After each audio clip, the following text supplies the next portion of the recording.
Hello, everyone. Jeff here. Dave and I thought we wanted to go ahead and start our Mark study. So I'm going to start here with a short introduction, uh, looking at the timing of our events in the Gospel of Mark. So I hope you'll forgive me for being a nerd. I just can't really enjoy getting into the material until I have some of the background laid out. So let's start by uh, looking at the chronology of the events in the book of Mark. So I'm going to put this screen up, and you should be able to see my slides here shortly. All right, I hope you can see those. So when we look at the Gospel of Mark, I want to answer a couple of questions. What are the dates for Christ's life? When was he born? When did he minister? When did he die? And then in a subsequent presentation, I'll talk about who wrote Mark and how that author got the information they have. And then I want to talk a little bit in a third presentation on the value of Mark when we compare it to Matthew, Luke, and John. So when was Christ born? We actually have very good information on this. Luke 2:1 tells us it was during the reign of Caesar Augustus. And Caesar Augustus ruled from 44 BC to 14 AD. So that gives us a couple of bookends for the date of the Christ's birth. We also know it was before the death of Herod the Great, because we learn about the wise men going to Herod, and we also learn about Herod's massacre of the children in the city of Bethlehem. We have very good information on the date of Herod's death. The Jewish historian Josephus tells us that he died right after a lunar eclipse, and we can date a lunar eclipse to March 12, 13 of 4 BC, and right before Passover.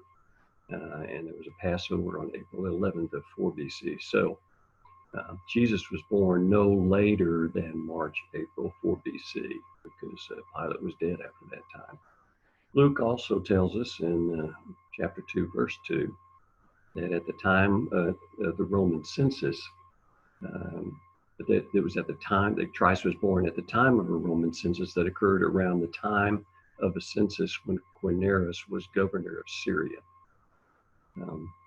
The way Luke phrases things, it's most likely that it doesn't mean that this was a census that was taken during the time of Quirinius, but rather a census that occurred after the census that was carried out by Quirinius. So our best estimate of that is somewhere around between 4 and 6 BC. So the conclusion would seem to be that Christ's birth had to be sometime between the winter of 5 BC and early spring of 4 BC. Now the next question we want to look at is, when did Christ begin his public ministry? And it turns out it's a little bit complicated and a little ambiguous, actually.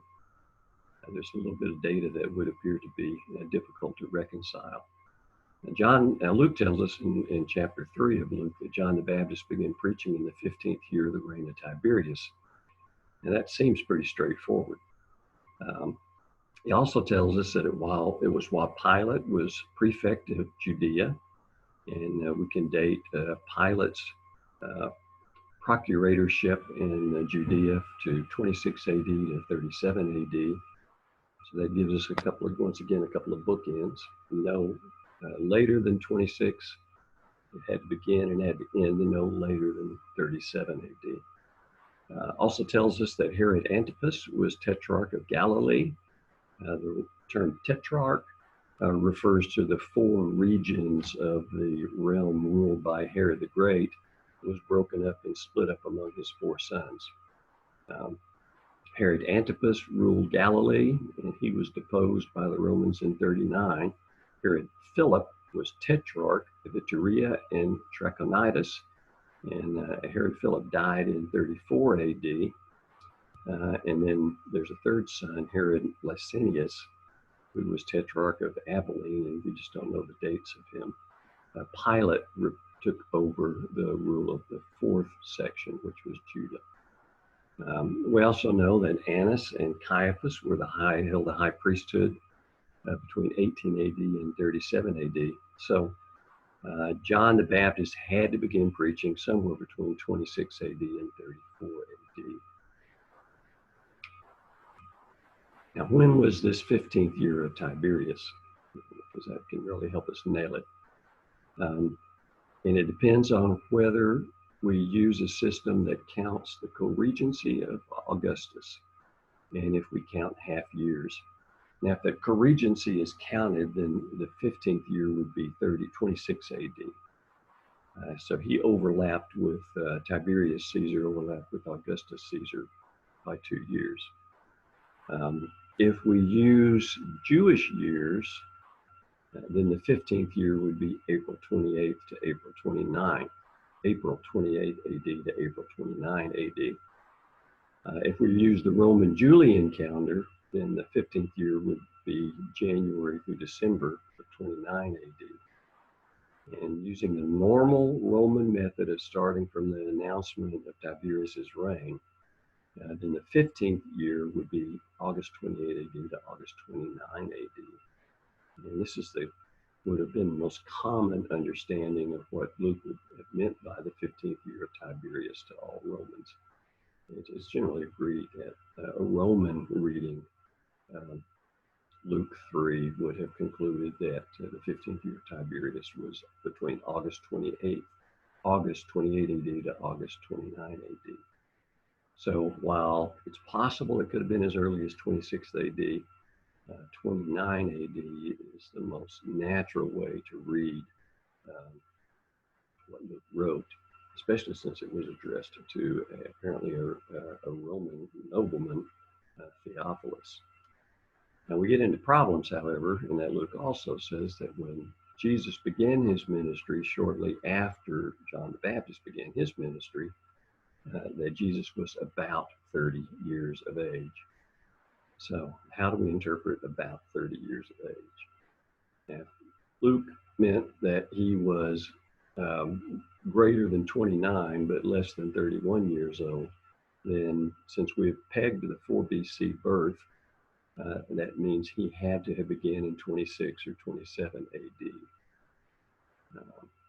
which would put us to having to count Augustus's co-regency with Tiberius as the date at which John the Baptist began. But if Luke just means that he was in his early 30s when Jesus began his ministry in 29 AD, and he would have been around 32 or 33 years old. So most likely, if we cut ourselves some slack and say that when Luke says he was about 30, he doesn't mean exactly 30, then he would have been baptized in the fall of 29 AD at age 32, and would have been approaching his 33rd birthday in late fall of 29 AD to early winter 30 AD. Now, when if you look at MacArthur's commentary, or MacArthur's One Perfect Life, you'll see that MacArthur dates the beginning of Jesus' ministry to 26 AD. So he goes with the 30 years as exactly 30 years for Jesus' birth age when he began his ministry. I think it's easier to reconcile several things within the ministry of Jesus if we use the AD 29 start date for Jesus' ministry. Now, how long did Christ minister? This depends on how many Passovers you find in the gospel. And most commentators identify 4 Passovers, one in John 2, which is about 4 to 9 months after the beginning of his public ministry. An unmentioned Passover implied in Mark 6:39 by the green grass that's noted at the feeding of the 5,000 and the plucking of the grain in Mark 2:23. These both imply a spring, and then therefore there would have been a Passover which is not mentioned. There's also an unnamed feast in John 5:1, which could have been the Feast of Tabernacles. There's also clear mention of Passovers in John 6:4 and John 11:35. So we have 4 Passovers, one at the beginning and one at the end. Then we have a ministry that's about 3 to 3.5 years in length, about a half a year before that first Passover, which occurs in John 2 and John 3. So when did Christ die? If we begin with the public ministry in late 29, the first Passover in John 2 and John 3 in 30 AD, then the 3 subsequent Passovers make Jesus' last Passover in April of 33 AD. Now, there's an additional confirmation for actually both of these dates, the 30 AD date and the 33 AD date, from the fact that Christ was crucified on the high Sabbath. That's a Sabbath that coincided with the Passover. So astronomically, there are only 2 years during the procuratorship of Pilate when the Passover coincided with the Sabbath, and they happen to be in 30 AD and 33 AD. So this confirms that one of these dates is the most likely time for the crucifixion of Christ. And I lean toward the 33 AD date. MacArthur leans toward the 30 AD date. Additionally, if we look at the dating of the 70 weeks of Daniel, then the end of the 69th week, after which Daniel says the Messiah would be cut off and have nothing, that ends on Monday, March 30th of 33 AD. So this is a second independent confirmation that the 33 AD date, which corresponds with a astronomical dating of a high Sabbath, would have been the best estimate for the date of when Jesus was crucified. So here's a table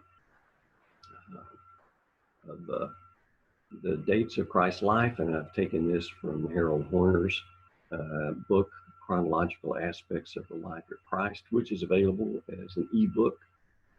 So you can get this as an ebook from Amazon.